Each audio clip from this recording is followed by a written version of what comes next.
नमस्कार मित्रों। स्वागत है आपका फिर से हमारे YouTube चैनल अवन थॉट स्टडी पॉइंट पर। जैसा सबसे पहले तो एक बात बता दूं कि अभी गर्मी बहुत ज्यादा पड़ रही है, तो अपना अपना घर पे ध्यान रखें, घर से बाहर ना निकलें, घर पे बैठ के ऑनलाइन क्लासेस लें। दूसरी बात कि अभी कक्षा 12वीं और 10वीं का रिजल्ट आया है, तो जितने भी स्टूडेंट्स हैं जो पास हुए हैं उन सभी को मेरी तरफ से हार्दिक बधाई, हार्दिक शुभकामनाएं। और जिनके अच्छे परसेंटेज बने हैं उनके लिए मैं प्रार्थना करूंगा कि उनको आगे और अधिक ऊंचाइयों को छूने का अवसर मिले। और उसी के साथ जिनके कम मार्क्स बने हैं तो वो निराश ना हो, क्योंकि परसेंटेज एक, जो ये परसेंटेज आ रहे हैं वो एक नंबर है। आगे जाके सबको कंपटीशन एग्जाम्स की तैयारी करनी है, सबको कंपटीशन एग्जाम्स के अंदर बैठना है। तो अगर कम मार्क आए तो भी आप उस पर इतना टेंशन ना लें, अपने दिमाग को स्थिर रखें और आगे की तैयारी की तरफ ध्यान दें। उसी के साथ हम पढ़ रहे थे राजस्थान की प्रमुख हवेलियों को, तो आज हम पढ़ेंगे बीकानेर, जोधपुर व शेखावाटी की हवेलियों को। बीकानेर, जोधपुर और शेखावाटी की हवेलियों को। तो सबसे पहले लेते हैं अपन बीकानेर की हवेलियां। हवेलियां मैं आपको बता चुका हूं कि ऐसे भवन जिनके झरोखे हों, नक्काशी की हुई हो और बड़े बड़े थोड़े बहुत बुर्ज बने हुए हों, तो इस प्रकार के जो भवन होते हैं उनको हवेलियां कहा जाता है। और हवेलियों के जो ये गेट होते हैं, बड़े गेट होते हैं, इनको पोल कहा जाता है। और पोल के पास में बैठने की जो जगह होती है उन्हें गोराक्ष कहा जाता है। ठीक है ना। तो हम सबसे पहले लेते हैं बीकानेर की हवेलियां। तो बीकानेर में कौन कौन सी हवेलियां पाई जाती है उनके बारे में चर्चा कर लेते हैं। ये ध्यान रखना, बीकानेर को हजार हवेलियों के शहर के नाम से भी जाना जाता है। और बीकानेर की जो हवेलियां हैं वो अपनी बारीकी, पत्थर पर बारीक नक्काशी के काम के लिए बहुत ज्यादा फेमस है, बहुत ज्यादा विख्यात है। तो बीकानेर की हवेलियां आप देख रहे हैं, देखिए इन पे बहुत अच्छे अच्छे चित्र बने हुए हैं। इनकी नक्काशी आप देख सकते हैं कि किस प्रकार की नक्काशी की हुई है। इनकी निर्माण विधि भी आप देख सकते हैं किस प्रकार इनका निर्माण करवाया हुआ है। तो बीकानेर शहर की हवेलियां कौन कौन सी है, देखिए। सबसे पहले तो बीकानेर को हजार हवेलियों के शहर के नाम से जाना जाता है। हवेलियों के नाम व स्थान की हवेलियां कहाँ कहाँ है, तो देखो डागा की हवेली बीकानेर के अंदर। बीकानेर में फेमस हवेलियां जो फेमस है, डागा की हवेली, कोठारी हवेली, रामपुरिया हवेली। ये ध्यान रखना, रामपुरिया हवेली पूरा रामपुरिया ग्रुप है, ठीक है ना। बछावतों की हवेली और मेहता की हवेली बीकानेर। तो ये हवेलियां जो है वो फेमस है, बहुत ज्यादा फेमस है। वैसे हजार हवेलियां हैं, बहुत सारी हवेलियां हैं, पर ये कुछ हवेलियां मैं आपको यहाँ पे बता रहा हूँ जो बहुत प्रमुख है और बहुत ज्यादा फेमस है। फटाफट इसका एक स्क्रीनशॉट लीजिए और हमारे यूट्यूब चैनल अवन थॉट स्टडी पॉइंट को लाइक, कमेंट और सब्सक्राइब करते रहिए। आगे देखते हैं। सबसे पहले देखते हैं डागा की हवेली, रामपुरिया हवेली वगैरह, इनके बारे में थोड़ा बहुत वर्णन देख लेते हैं। तो देखते हैं सबसे पहले डागा की हवेली को, ठीक है ना। देखिए डागा की हवेली जो है वो ध्यान रखना, एक बीकानेर के अंदर डाक चौक है, डाक चौक इलाका है, वहां पर डागा की हवेली स्थित है। ये डाक चौक इलाके के अंदर स्थित है, ठीक है ना। तो ये एक हवेली नहीं है कि खाली सिंगल हवेली हो, ये मतलब बहुत सारी हवेलियों का समूह है जिसको डागा चौक हवेलियां भी कहते हैं, ठीक है ना। एक ही चित्र में फैली हुई बहुत सारी है, जटिल अलंकृत है, इनके झरोखे हैं, फूल है, नक्काशियां इनमें की हुई है बहुत अच्छी अच्छी, ठीक है। और इनके अंदर दीवान खाने देखने के लिए बड़े ही आकर्षक है, दीवान खाने बहुत बने हुए हैं जो आकर्षक है, ठीक है। इसके अलावा इन पर भित्ति चित्रण किया हुआ है। भित्ति चित्रण के लिए मैं आपको बता चुका हूं सबसे ज्यादा फेमस कौन है, शेखावाटी की हवेलियां। पर हवेली कोई भी हो, हर एक हवेली पे कुछ ना कुछ चित्रण किया हुआ होता है, तो इन पर भित्ति चित्रण बनाया हुआ, ध्यान रखना। भित्ति चित्रण क्या होता है, दीवारों पर, जो हवेली की दीवार होती है उस पर बने चित्रों को भित्ति चित्र कहते हैं। और इन भित्ति चित्रों पर पश्चिमी प्रभाव व भारतीय प्रभाव दोनों देखने को मिलता है, ठीक है ना। और दीवान खाने इनकी आकर्षक कलाकृतियां रखने के लिए प्रसिद्ध है। दूसरी हवेली देखिए, इसमें बीकानेर के अंदर ही है, रिखजी बागरी की हवेली। ये कहां बनी हुई, तो ये मोहता चौक के अंदर बनी हुई है रिखजी बागरी की हवेली। इनकी आंतरिक कलाकृतियां, उभरे हुए फूल, मूर्तियां, डिजाइने ये प्रसिद्ध है। और अलंकृत झरोखे प्रसिद्ध है, ध्यान रखना इसकी क्या, फूल, मूर्तियां, डिजाइन प्रसिद्ध है। पत्थर की नकाशी फेमस है इसकी। और अलंकृत झरोखे, घुमावदार प्रवेश द्वार, ये सारे के सारे यहाँ इस हवेली को क्या बनाते हैं, अनुपम बना देते हैं। और देखने में ये बहुत ही विशाल हवेली बनती है। इसका फटाफट स्क्रीनशॉट लीजिए।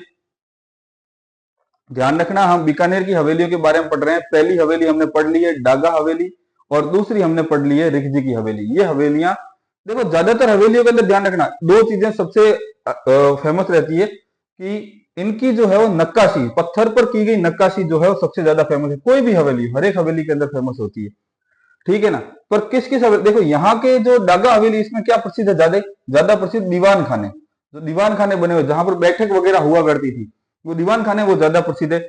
इस हवेली में क्या प्रसिद्ध है, ध्यान रखना, घुमावदार प्रवेश द्वार और अलंकृत झरोखे। किस हवेली में, रिख जी की हवेली के अंदर। तो स्क्रीनशॉट लीजिए, फिर चलते हैं आगे। ठीक है, अगली हवेली लेते हैं अपन, जो बीकानेर के अंदर सबसे ज्यादा फेमस है, वो है रामपुरिया ग्रुप्स ऑफ हवेली, रामपुरिया हवेली। ये आप हवेली देख सकते हो यहाँ पर। इस हवेली को देखो, इस हवेली की जिस तरह से डिजाइन बनी हुई है, जिस तरह से इसकी झरोखे बाहर निकाले हुए हैं, नक्काशी देखिए इस हवेली की। तो ये हवेली सबसे ज्यादा प्रसिद्ध है। पर्यटक जो है वो सबसे ज्यादा इन हवेलियों को देखने के लिए आते हैं, रामपुरिया ग्रुप्स ऑफ हवेलियों को। तो इसमें देखते हैं, देखो रामपुरिया परिवार की हवेलियां सर्वाधिक भव्य है। भव्य का मतलब बहुत विशाल बनी हुई है, बहुत ज्यादा बड़ी बनी हुई है, पर्यटकों में सर्वाधिक प्रसिद्ध है, ये ध्यान रखना। बीकानेर के अंदर सबसे ज्यादा फेमस जो हवेलियां हैं, सबसे ज्यादा प्रसिद्ध हवेलियां वो है, वो कौन सी है, रामपुरिया हवेली।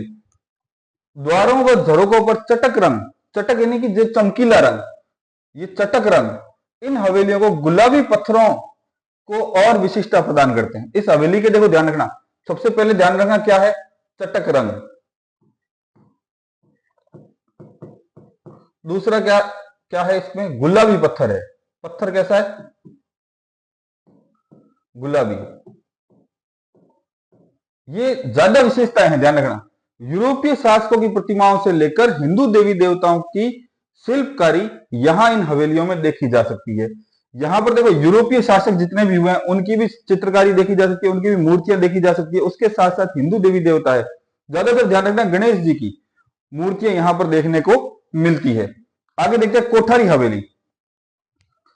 ये जो इसके वास्तुकार जो है, इसके बारे में कहा जाता है कि ये वास्तुकार एक अंग्रेज था, ठीक है ना, जिसका नाम था सर स्विंटन जेकब। ये एक अंग्रेज था, सर स्विंटन जेकब, जिसने इस हवेली का वास्तुकार किया था। और ये पूरी लाल बलुआ पत्थर से निर्मित है। इस जो ये हवेली है, कोठारी हवेली, इसके अंदर ध्यान रखना राजपूताना, इस्लामी तथा यूरोपीय वास्तुकला का मिश्रण देखने को मिलता है। राजपूताना, इस्लामी, इस्लामी का मतलब मुगल थे उस समय, तो इस्लामी की जगह पर मुगल शब्द भी प्रयोग कर सकते हैं। राजपूत, मुगल और यूरोपीय वास्तुकला का मिश्रण इस हवेली में देखने को मिलता है। वर्तमान में इसको क्या कर दिया गया है, कोठारी हवेली को हेरिटेज होटल के अंदर परिवर्तित कर दिया गया है। तो ये फटाफट स्क्रीनशॉट लीजिए।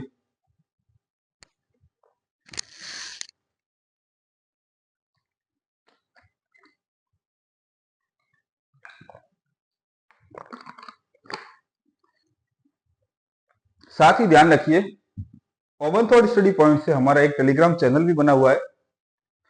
वहां पर जो भी यहाँ पढ़ाया जा रहा है उसकी हम पीडीएफ वहां पर प्रोवाइड करवा देंगे, ताकि आपको नोट्स बनाने के अंदर कोई दिक्कत ना हो, आप आराम से इन सबके नोट्स बना सकें। तो अगली हवेलियां देखते हैं अपन, जोधपुर की हवेलियों के बारे में।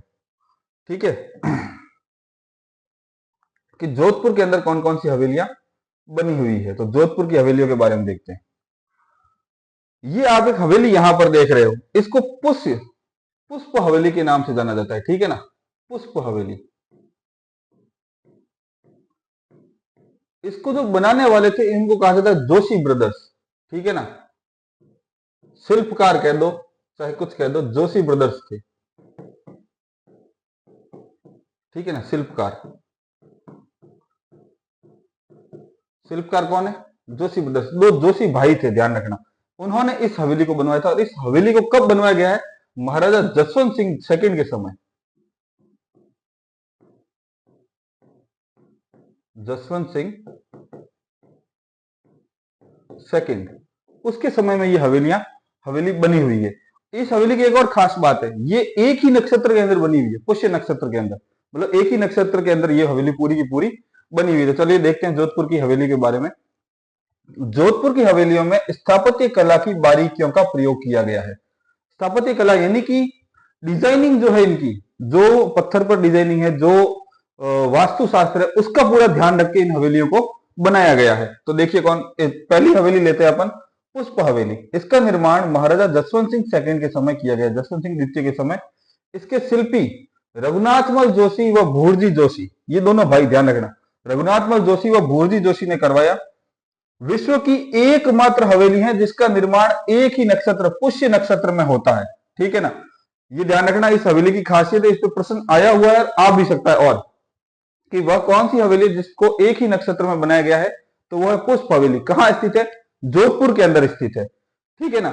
आगे देखते हैं और कौन कौन सी हवेलियां यहाँ पर जोधपुर के अंदर। जोधपुर के अंदर पास हवेली है, बड़े मियाँ की हवेली है, राखी हवेली है, राखी हाउस जहां पर बड़ी बहुत सारी दुकानें उस तरफ जाते हैं तब बनी हुई है। लालचंद डड्डा की हवेली है यहाँ जोधपुर के अंदर।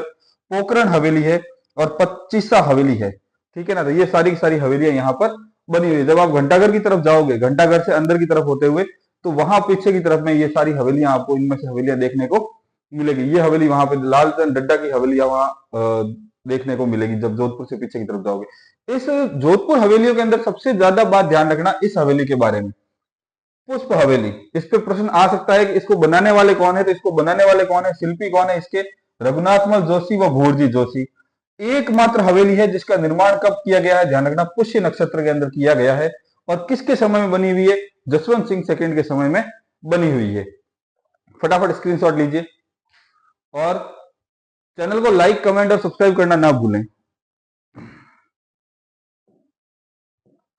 आगे देखते हैं शेखावटी की हवेलियां, कि शेखावटी में कौन कौन सी हवेलियां फेमस है। ध्यान रखना, शेखावटी की जो हवेलियां हैं वह ज्यादा क्यों प्रसिद्ध है, शेखावटी की हवेलियां प्रसिद्ध है किस कारण, ये भी बात आप नोट डाउन कर लेना। भित्ति चित्रों के कारण।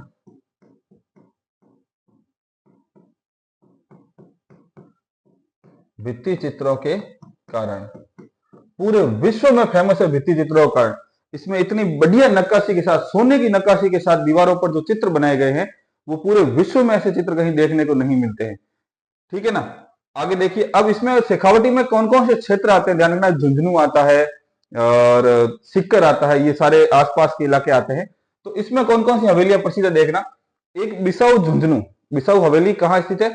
झुंझुनू के अंदर। ध्यान रखना, यह हवेली सोने व चांदी की हवेली के रूप में प्रसिद्ध है। विश्व में ये हवेलियां प्रसिद्ध है, सारे विश्व में। और बिसाऊ हवेली जो है वो सोना व चांदी की हवेली के रूप में प्रसिद्ध है। यहां पर सेठ, यहां पर देखो, ये यहाँ की हवेलियां, बिसाऊ की जो हवेलियां हैं वो सोने चांदी के काम को लेकर प्रसिद्ध है। यहाँ कौन कौन से सेठ थे जिनकी हवेलियां बनी हुई है देख लेना। हीरालाल बनरसी लाल की हवेली फेमस है, सीताराम संगतिया की हवेली फेमस है, नाथुराम पोदार की हवेली फेमस है, और जयदयाल कोडिया की हवेली यहाँ पर बहुत ज्यादा फेमस है। ये किसके लिए फेमस है? सोने व चांदी के वर्क के लिए, सोने व चांदी की नक्काशी के लिए, सोने व चांदी के भित्ति चित्रों के लिए यहाँ की हवेलियां प्रसिद्ध है। दूसरा देखिए, मंडावा की हवेलियां। तो मंडावा की यहाँ की हवेलियां कौन कौन सी हवेलियां प्रसिद्ध है देख दो। सागरमल लाडिया की हवेली, रामदेव चौखानी की हवेली, रामनाथ गोयकना की हवेली, और मोहनलाल नवटिया की हवेली, हरिप्रसाद डांडरिया की हवेली, बुद्धमल जी की हवेली, मोहनलाल जी की हवेली, विश्वनाथ गोयनका की हवेली, सराफों की हवेली यहाँ पर फेमस है। कहां पर? मंडावा के अंदर। ठीक है। तो ये हवेलियों के नाम है। ठीक है ना। ये स्थान के नाम है, जैसे बिसाऊ झुंझुनू के अंदर स्थान है उसका नाम है, मंडावा स्थान है, वहां की ये हवेलियां फेमस है। आगे जो मुख्य हवेली जो शेखावटी की प्रसिद्ध है, विश्व भर में जिस हवेली का नाम है वो हवेली कौन सी है? तो वो हवेली कौन सी है? नवलगढ़ की हवेली यहां आपको देखने को मिल जाएगी। ये नवलगढ़ की हवेली, ये देखो, ये सोने की चित्रकारी, किसकी चित्रकारी देखो, यह हवेली सोने की चित्रकारी, दीवारों पर जो है वो चित्र बनाए हुए हैं, उसमें सुनहरा सोने को पिघलाकर उसके रंग भरे गए हैं, तो सोने की चित्रकारी के लिए प्रसिद्ध है। इसको शेखावटी की स्वर्ण नगरी के रूप में भी जाना जाता है। पोदार और बाघेरिया, रूप निवास, भगत आदि हवेलियां यहाँ की प्रसिद्ध हवेलियां हैं। कौन कौन सी हवेलियां प्रसिद्ध है ध्यान रखना। पोदार और बघेरिया, रूप निवास, भगत हवेली, और कौन सी हवेली? आदि हवेली यहाँ के फेमस है। सबसे बड़ी हवेली को अगर देखा जाए कौन सी है, तो ध्यान रखना, भक्तों की हवेली यहाँ पर सबसे बड़ी हवेली है। एक हवेली और है, ध्यान रखना, ढूंढलोद, यहाँ सेठ लालचंद गोयनका की हवेली बनी हुई है, वो भी बहुत ज्यादा प्रसिद्ध है। तो मित्रों, इस तरह आपको हवेलियों के अलग अलग नोट्स बनाने हैं कि कौन सी हवेली कहाँ स्थित है, और फेमस हवेली जो है, जैसे ये हवेली है आपके नवलगढ़ की हवेली, तो इसके बारे में भी आपको विस्तृत जानकारी लिखनी है, और जितना आप लिखोगे उतना आपके लिए ये ज्यादा फायदेमंद रहेगा। उसी के साथ आप हमारे YouTube चैनल अवन थॉट स्टडी पॉइंट को लाइक, कमेंट और सब्सक्राइब करते रहिए। यदि आपके मन में कोई डाउट है, यदि आपको कोई प्रश्न या किसी पढ़ाने को लेकर अगर आपको कोई सजेशन देना है या कोई प्रश्न पूछना है, तो आप इंस्टाग्राम, फेसबुक पे डायरेक्ट DM कर सकते हैं। अगर आपके पास इंस्टाग्राम, फेसबुक नहीं है, तो आप यूट्यूब के कमेंट में भी आप डायरेक्ट क्वेश्चन पूछ सकते हैं। तब तक के लिए थैंक यू, धन्यवाद। आगे की हवेलियों को हम कल पढ़ेंगे। धन्यवाद।